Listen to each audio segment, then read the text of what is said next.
The forest south of Marihari was colder than the village, the kind of crisp cold that clung to armor seams and whispered through the underbrush. The dropship vulture sat half-hidden in the clearing behind them, its whole lights dimmed to a low amber glow while the crew spread out into hunting formation. A massive megasloth asleep near a fallen tree. 2 alpacas watched from the brush, ears flicking nervously at every sound. Emma crouched beside Blythe, adjusting the sights on her scrap SMG. Her breath fogged in front of her, drifting like smoke in the still air. Megasloth or alpaca first? Blythe whispered. Megasloth. Sparky answered from a nearby, voice low and steady, take down the threat before the snacks. Sella muffled a laugh. Masao nudged her with his elbow, pretending he wasn't smiling too. Emma should have been focused on the hunt.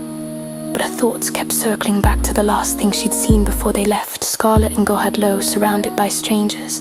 Scarlet had waved them off with that lopsided half grin she always tried to fake when she was worried, and Emma had pretended not to notice, pretended everything was normal. A twig snapped under Sella's boot, the megasloth's head lifted. Emma raised her SMG. "Alright," she murmured, "quick and clean." Blythe fired first, a sharp crack that sliced through the clearing. The megasloth reared, bellowing, thick fur rippling as it turned. Emma squeezed the trigger, her burst stitching across its shoulder. Sparky took the kill shot. One precise burst, the creature collapsed in the frost-stiff grass, shaking the ground beneath them. The forest went quiet again. Sella jogged toward the fallen megasloth, already pulling rope from her belt. "This'll feed us for days," she said with a relieved sigh. "Maybe longer." Emma nodded, but her mind was somewhere else. She looked toward the horizon, toward Marihari village. "Sparky," she said, slinging her SMG over her shoulder. "Once we get this butchered and packed, remind me to call Scarlet over the intercom." Masao blinked. "Everything all right?" "Probably," Emma answered. But the knot in her stomach didn't agree. "She's got a lot on her plate," she added, forcing herself to sound casual. "Just want to check in, make sure she's not drowning in work." Bliss gave her a look.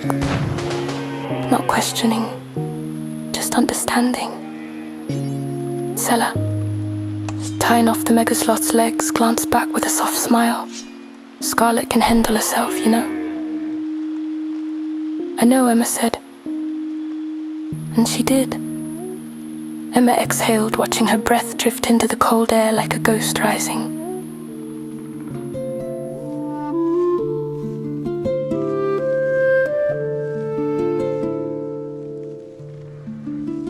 The morning haze clung low over Marihari village, soft and silvery, turning the fields into drifting strips of fog. Scarlet walked the narrow dirt path between the rows of crops, boots kicking up dust with every step. All around her, the fields were alive with movement, not her own colonists, but the refugees she'd taken in a few days ago. They worked quietly, almost too quietly. A line of them stooped over the potato rows, hands moving in practiced. Disciplined motions, not the motions of exhausted civilians. Scarlet fought more like people used to taking orders. Scarlet slowed as she passed Griffin. The young woman rested on an overturned crate near the irrigation pump, one hand bracing the small of her back, the other pressed to her swollen stomach. Sweat slicked her brow despite the cool morning air.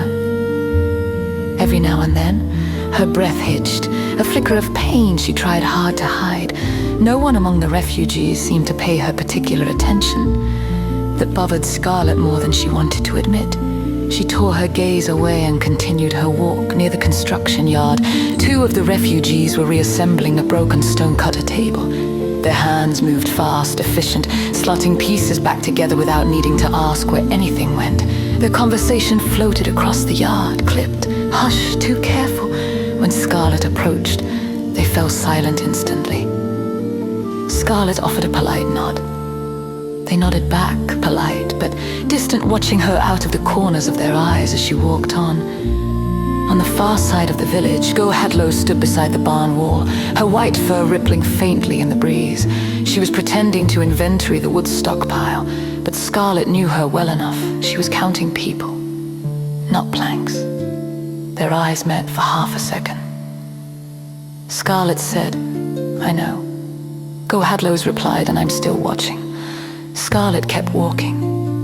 She followed the path towards the rice paddies, inhaling the earthy scent of wet soil and the faint herbal perfume of heel root drying on racks nearby.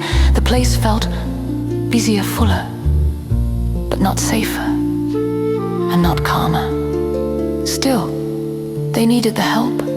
The farms had to be harvested before the night frost hit. The walls needed patching after last week's storm.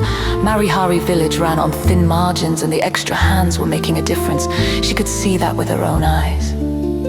But every time Scarlett glanced over her shoulder, she found at least one refugee glancing back. She paused at the overlook by the north gate. Beyond the patchy tree line, the land dipped into rolling hills, hazy under the rising sun. Somewhere out there, the vulture crew would be hunting by now, probably arguing about which animal to shoot first. Scarlett exhaled and rubbed her forehead. "Just get back soon," she muttered before something shifts. In the distance, a muffled shout rose from the farms, one of the refugees calling for a tool or giving an instruction she didn't quite catch. It didn't sound panicked, but it didn't sound like relief either. Behind her, Go Adlo's voice drifted across the yard, low and even. "Scarlett, we need to talk." Scarlett didn't turn yet. She kept her eyes on the horizon, on the empty skies where the vulture would one day reappear. "Yeah," she murmured. "I know." The wind pushed gently through the village, carrying the sound of tools, footsteps, soft grunts of labor. And underneath it all, something else. A tension so thin and tight it could snap if someone breathed wrong.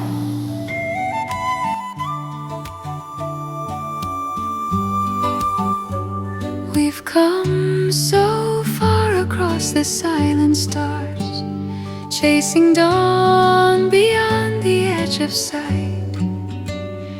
And I'll go where my heart keeps calling.